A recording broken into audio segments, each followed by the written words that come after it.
अस्सलाम वालेकुम गाइस, यकीनन आप लोग अच्छे होंगे, बेहतर होंगे। सीजनल के मुतल्लिक आज हम एक और कंडीशन की तरफ जाते हैं जो इस सीजन में बहुत ज़्यादा कॉमन है और कंडीशन है साइनोसाइटस। यहाँ पे लफ्ज साइनस और ईटस है, तो ईटस मींस इन्फ्लेमेशन, वाइल लफ्ज साइनस जो है वो हमारे यानी कि नेजल या नोज या नेजल बोन के बिल्कुल बिहाइंड एक कैविटी खाली जगह मौजूद है जिसको हम कहते हैं साइनस। तो inflammation in the sinus is called sinusitis. Inflammation लफ्ज है इन्फ्लेमेशन यानी itis, inflammation in sinus is called sinusitis. तो इन्फ्लेमेशन बेसिकली क्या होता है? इन्फ्लेमेशन जैसे कि हमने अपने प्रीवियस लेक्चर्स में डिस्कस किया कि इन्फ्लेमेशन बेसिकली बॉडीज रिस्पॉन्स को कहा जाता है, बॉडी के जवाब को कहा जाता है। और फिर हमने ये भी डिस्कस किया कि हमारे बॉडी दो चीज़ों के खिलाफ जवाब देते हैं, एक injury and second which is common, that is infection. अब इस कंडीशन में भी इन्फेक्शन बहुत कॉमन है। इन्फेक्शन से मुराद क्या है? पैथोजेंस का एंट्रेंस, पैथोजेंस का दाखिल होना। पैथोजेंस यानी कि माइक्रो ऑर्गेनिज्म, वो माइक्रो ऑर्गेनिज्म जो हमारे बॉडी में दाखिल होके यानी कि इन्फेक्शन कॉज करे हमारे बॉडी में एंट्रेंस, यानी उन माइक्रो ऑर्गेनिज्म का बॉडी में एंट्रेंस को हम क्या कहेंगे? Micro organism. वो माइक्रो ऑर्गेनिज्म जो बॉडी में दाखिल होकर बीमारी काज करते हैं उनको हम यानी पैथोजेंस कहते हैं। तो पैथोजेंस का बॉडी में इंटर होना, तो पैथोजेंस एंट्रेंस को बेसिकली क्या नाम दिया जाएगा? इन्फेक्शन। अगर पूछा जाए पैथोजेंस क्या है, वो माइक्रो ऑर्गेनिज्म जो डिजीज काज करते हैं उन्हें हम इन्फेक्शन का नाम देंगे। तो यहाँ पे इन्फेक्शन के अगेंस्ट जो रिस्पॉन्स है हमारे बॉडी का, दैट इज इन्फ्लेमेशन। इन्फ्लेमेशन कहाँ पे है? साइनस में है, तो इसीलिए इसको हम क्या कहेंगे? साइनोसाइटस। अब इस साइनोसाइटस कंडीशन में यानी कि अगर हम देखें तो इसके काजेस क्या है, वजह क्या है? मोस्टली सबसे ज़्यादा कॉमन जो है वो बैक्टीरिया है। जब बैक्टीरिया यानी कि हमारे ईयर से, हवा से दाखिल हो, किस चीज़ में? ईयर से, यानी कि थ्रू ब्रीथिंग प्रोसेस जब ये दाखिल हो कहाँ पे? हमारे नेजल के बिहाइंड साइनस के रीजन में, तो ये क्या काज करेंगे? साइनस में मौजूद ये इन्फेक्शन काज करेंगे।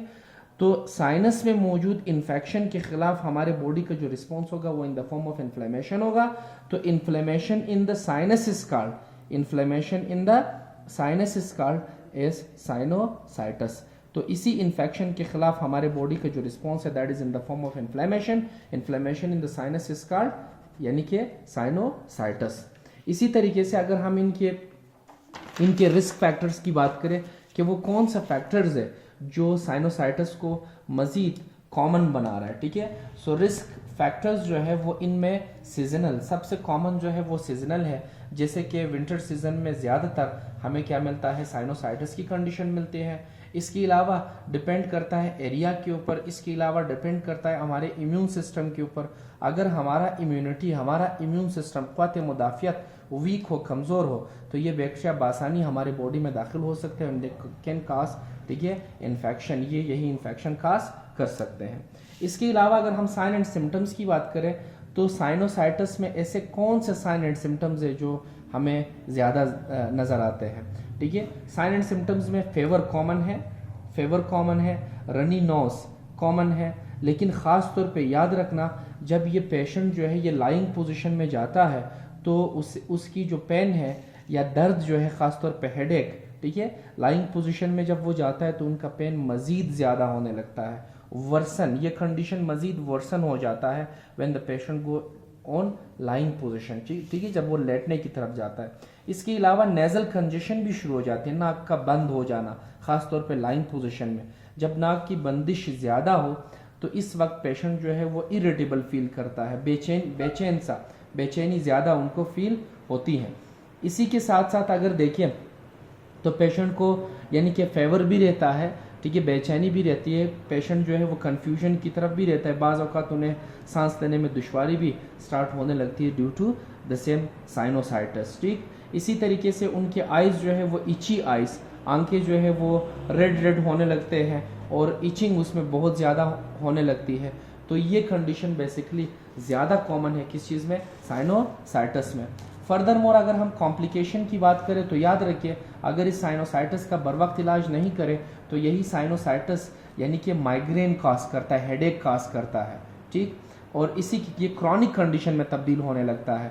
और यही लंग्स कंडीशन में भी, ये लंग्स डिजीज़ या लंग्स कंडीशनिंग भी इसी की वजह से होते हैं। ठीक, तो हम अगर इसको टेस्ट करना चाहते हो तो हम टेस्ट एंड डायग्नोसिस इनकी कैसे करेंगे?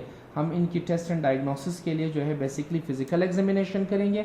उस फिज़िकल एग्जामिनेशन के बाद हम क्या करेंगे, हम पेशेंट का जो है वो सीटी स्कैन भी कर सकते हैं, सीटी स्कैन कर सकते हैं, हम एमआरआई कर सकते हैं, ताकि हमें फर्दर डिटेल रिपोर्ट्स मिले कि आया ये जो कंडीशनिंग है ये बेसिकली किस वजह से या इनके पीछे क्या काजेज़ है, जो भी साइन एंड सिम्टम्स हमें मिले।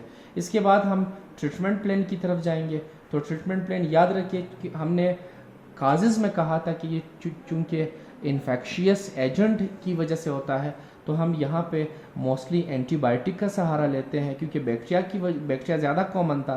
तो एंटीबायोटिक्स में से कॉमनली जो हम देते हैं वो पेनिसिलिन ग्रुप, यानी हम एमॉक्सिसिलिन दे सकते हैं।